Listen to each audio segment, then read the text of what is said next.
السمح بن مالك الخولاني، خامس ولاة الأندلس من قبل الدولة الأموية، وهو أول وال للأندلس يعين من الخليفة في دمشق مباشرة بعد أن كانت تابعة لولاية إفريقيا يولي عليها والي إفريقيا من يشاء. ولاه الخليفة عمر بن عبد العزيز عام 100 هجرية خلفا للحر بن عبد الرحمن الثقفي. أصلح السمح قنطرة قرطبة على نهر الوادي الكبير بعد أن أعلم الخليفة بحالتها الرثة واستشاره في إصلاحها فأذن له.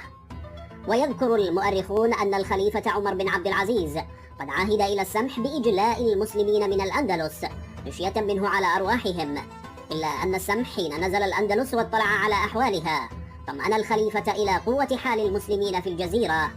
وبتكليف من الخليفة أشرف السمح على عملية مسح أراضي الأندلس وتقدير خمس خراجها، وقام ببعض الإصلاحات الإدارية التي نتج عنها تحسن حالة المزارعين